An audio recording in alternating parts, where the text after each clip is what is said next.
Now, Clara and Fritz were brother and sister, and they loved living in a huge house. And inside of that house, there were so many rooms that they had a room that they kept their toys in, a room for themselves.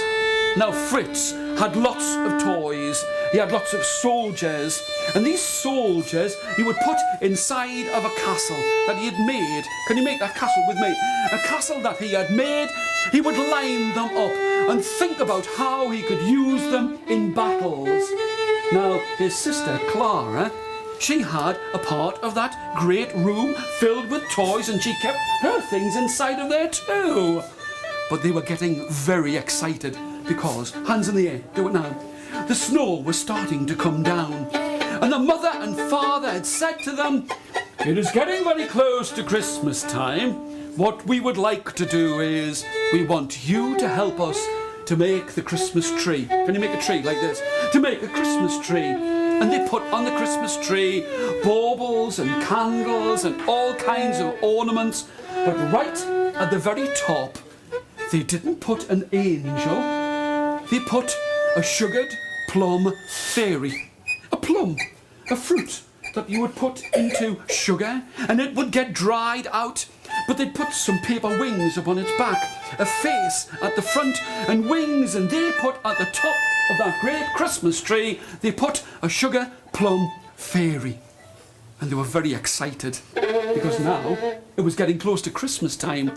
And at Christmas time, their mother and father would invite all of their friends. Can you show me friends like that? Would invite all of their friends to come because they were going to have a ball, a dance.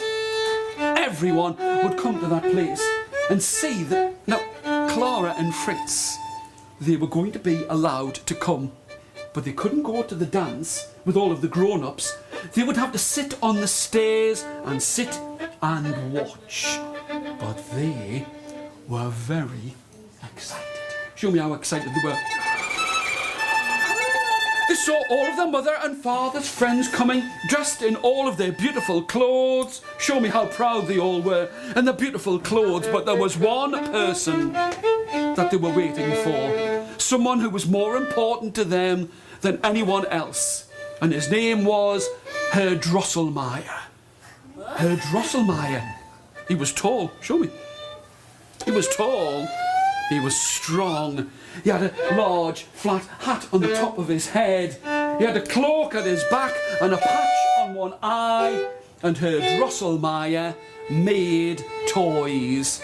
All of the children were ready. Clara and Fritz and their friends, all sitting on the stairs, waiting and watching. And another woman would come and she'd be so beautiful. Show me how beautiful she was. She'd be so beautiful. Another man would come and he would be so strong with his wife by his side. And the music played. Everyone danced this way and that. Show me how they played. And they danced and they played and they moved all around, and then they saw on the door, they saw a shadow and they looked. They were very excited. Show me how excited they were. No, they were much more excited than that. They were very excited. They could see a tall hat upon his head in the shadow. They could see a cloak upon his back. They could see that he was there and standing inside, and he knocked upon the door once and twice and 3 times. Do that with me. Once and twice and 3 times. The children licked at their lips. Herr Drosselmeyer, he is coming. He is bringing toys for everyone. And the door creaked open. Now we like squeaky doors. Ready? And he stood there. Oh, children, it is good to see you all. The children were beside him. Clara and Fritz were close beside him, and they stood there, and he gave a toy to a boy. And the boy was very pleased. He gave a toy to a girl. She couldn't believe her luck to have a toy made by Herr Drosselmeyer, the toy maker. Fritz was given a box. A box that was as long as your arm. And he held it in his arms. And he opened it up, and on that Christmas Eve he looked inside, and it was filled with soldiers. Oh, Herr Drosselmeyer.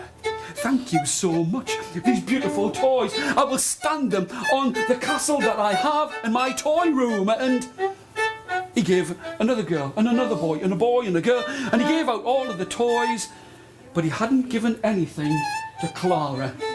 She was standing there. She didn't want to say, "Where is my toy?" She didn't want to say, "You've given toys to everyone." And he stood there and he smiled and he winked with his one eye and he looked and he said, "Now I have given all of the children their toys." And Clara, she didn't want to say, "Where's mine? Where's the toy that you made for me?" And he winked and he smiled and he looked and he said, "Oh, my dear girl." And here he reached inside of his great cloak and he pulled out a nutcracker. It looked like a soldier. It had a fine hussar's hat upon his head. It had a soldier's uniform upon its back, a sword by his side and a gun over his shoulder. And it was made out of wood. And at the back there was a lever. And when you pulled it up, the mouth opened. And when you closed it, it would break nuts if you placed them inside of his wooden mouth. She looked at it. She said, "Drosselmeyer, you have brought me a nutcracker. Oh, thank you, thank you." But listen, her brother Fritz looked. This was dressed like a soldier. He looked and he said, "That's not fair. I am the boy. I have the soldiers. That should be mine." And here, can you do that with me? Here he snatched at the nutcracker, but Clara held it closer to her, and he pulled and pushed and pushed and pulled, and they broke it and it fell to the ground. And now Clara wept and wailed and screamed and cried, The toy that Herr Drosselmeyer has made me is now broken." And Herr Drosselmeyer looked and he smiled. "If I can make the toy, I can mend the toy." Clara picked up all of the pieces of the broken nutcracker and she put them in his hands, and he went to a room inside of that house, and there he hammered, he stitched, he sewed, and he made that nutcracker as good as new. And he handed it to her inside of a box and said, "I have got to tell you, I have used glue. I have used paint to make sure he is as good as he ever was. You cannot use him now. You cannot touch him now. You must leave him inside of this box until tomorrow morning upon Christmas Day." And everyone danced and everyone moved inside of that place, and the children were sent to their beds. But Clara had been given that toy, and she knew it was mended, but she couldn't bear to leave it alone. And she crept down the stairs. Can you creep down the stairs? And she crept down the stairs. You are so good. And she went to that room where she kept all of the toys, and there was the nutcracker. Tall, show me.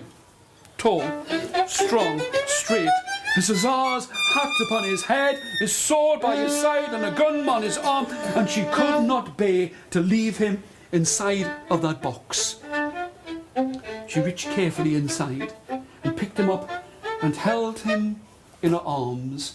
And as she sat upon the bed inside of that nursery, she fell asleep.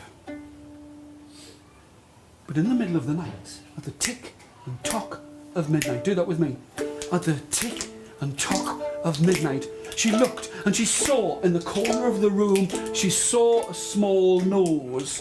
And behind the nose there were whiskers and two round eyes and ears that were round. And she saw in the corner of the room a mouse and another mouse and another and another and another and another and another and another.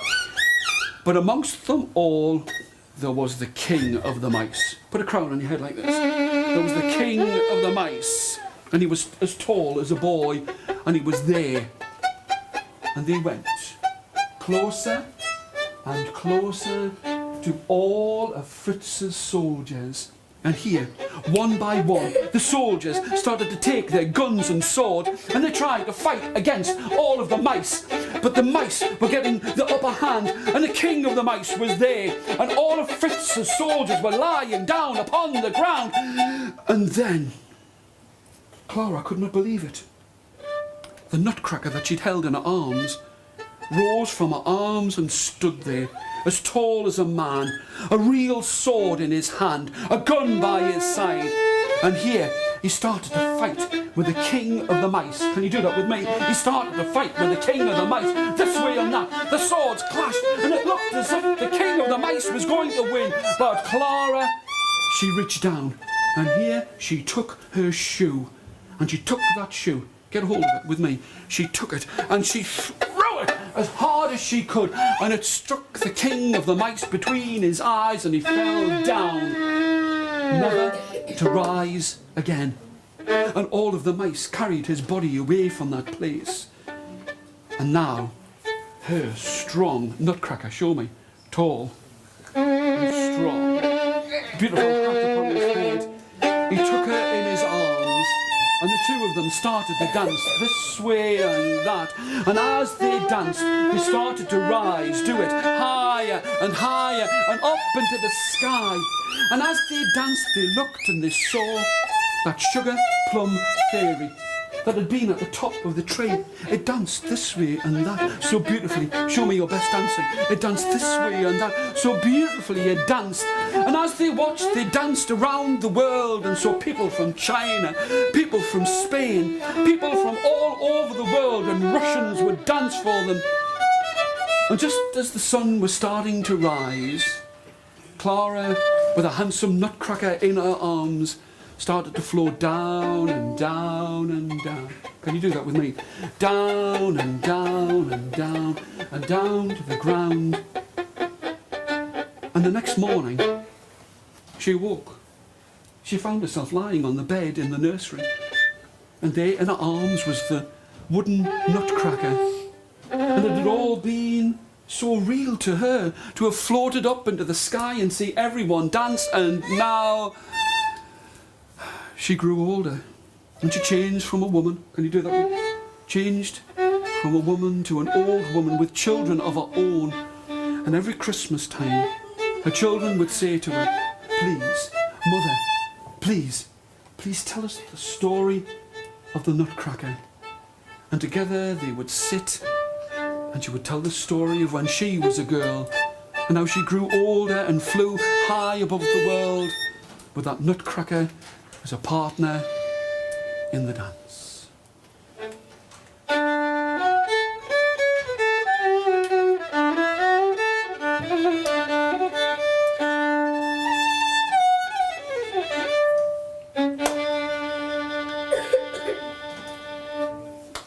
you very much.